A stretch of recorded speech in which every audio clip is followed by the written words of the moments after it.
What's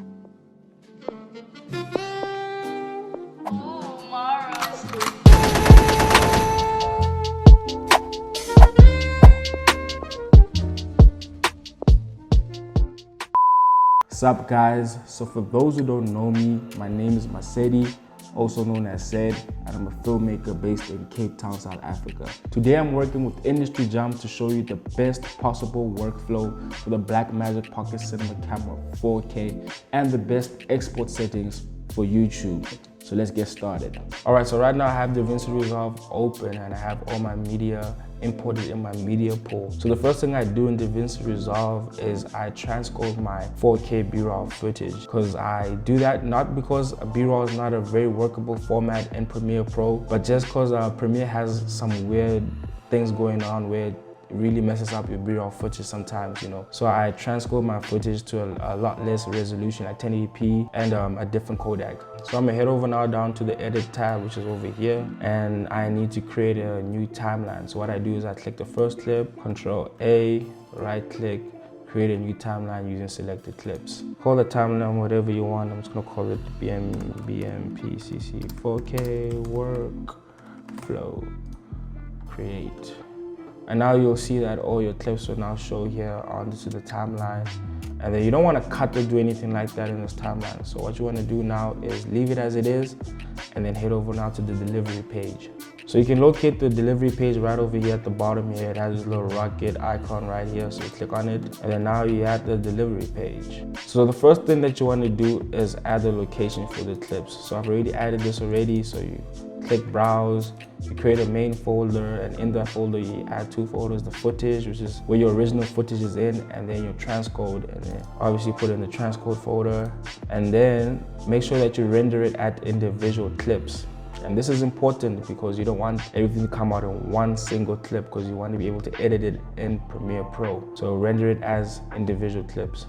The next thing that you want to do is head over now to File. The file name user is going to be at custom names at first. So you want to change custom name to source name. This is important because when you relink your footage, you don't want to mess up the source's names, because they're going to use the source's names to relink the footage. So if you use anything different like that, you won't be able to relink your B-raw footage to your transcoded footage or anything like that. So make sure you click it at source name.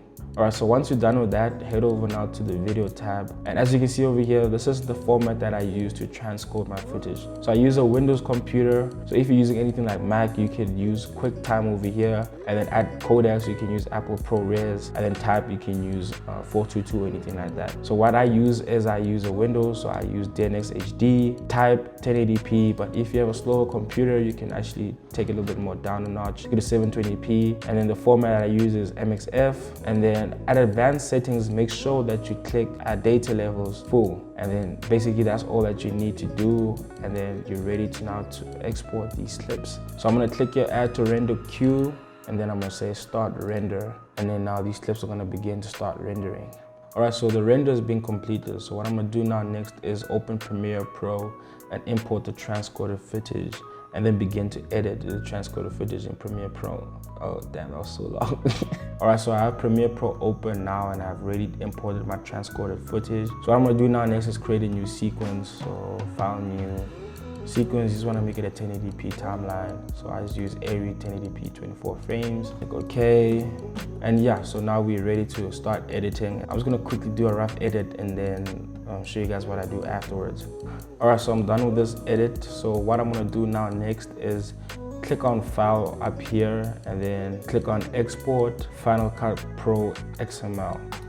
So what you're gonna do now is with this XML, you're going to import this XML in DaVinci Resolve. So just create a new folder, just call it, I don't know, XML, something like that. Drop it in there, call it picture lock, and then save. So now that you're done with the edit, you've exported your XML, and now you can just minimize DaVinci Resolve. And then I'm gonna open up, what did I say, minimize DaVinci Resolve? You minimize Premiere Pro, so then I'm gonna open up DaVinci Resolve and import the XML. All right, so now I have DaVinci Resolve open. So before you start adding clips into the media pool, head straight to the edit tab and then right click over here, timelines, import XML. Picture lock, open. Once you've accessed your XML, it's gonna open up this tab right over here. So this tab right here is very, very important. Let me just make the timeline name. All right, so after you've named your timeline, head over now down here to where it says ignore file extensions when matching. Click that. That's very important. And then over here where it says set timeline resolution to, so this is where you make your own resolution, 4K, because you want to export in 4K, so make sure you change that to 4K, and then you're done. And then it's gonna open up this next tab right here, so this is where you locate your footage. So I'm gonna locate that real quick, footage. So you don't locate the transcoded ones, so you make sure you locate the 4K B-roll footage. So you click on that one, and then okay. So as you can see right now, my young little small edit right here is imported, and it's in 4K B-roll, so I can start color grading it and doing whatever I need to do to make it look good. So I'm gonna head over now to the color tab, which is right over here. And now that I have the color tab open, I can start coloring my video. I shot this in B-raw, so I have raw settings right here. So if you want to access these raw settings, as you can see, they're grayed out. Just click right here where it says project and then click clip. So now you can mess around with the color temperature and do all sorts of crazy stuff right now. So I'm gonna quick grade this, and then we can head over to the delivery page afterwards. All right, so I'm done with the grade. As you can see, I just use a basic LUT and some basic balancing. And then yeah, so once you're done grading it, head over now to the delivery page. All right, so now that we're ready to export this, what you want to do now first is see here where it says custom. Just click this little scroller thing over here and scroll now to the right, and then click Premiere Pro or Premiere XML. And this is just going to generate an XML that you can import in Premiere to make your life a lot easier. And then it's going to really click individual clips. It's going to make everything like that for you. Source names are really good like that. And then here where it says file, it's really going to use unique file names, prefix. So it's already doing the good stuff for you, So just make sure you click Premiere Pro XML. So now head over now to the video tab, and then where it says format, I'm not going to export this in QuickTime. I'm going to use MXF again and DNxHR, and my type is DNxHR quad 4 12-bit. That's just the best type for that, and resolution stays at 4K Ultra UHD. And then what I see mostly what happens is when I export in DNxHR, my footage becomes a little less contrast when I import it in Premiere Pro, and I saw what the problem was. So over here, click advanced settings. So where it says data levels auto, make sure that is full. And then all right, so now we're done with that. Add to render queue, and then now we just begin to render. All right, so now that our export is done, we're gonna import that XML into Premiere and then get all our footage in, and then get ready to do our final export.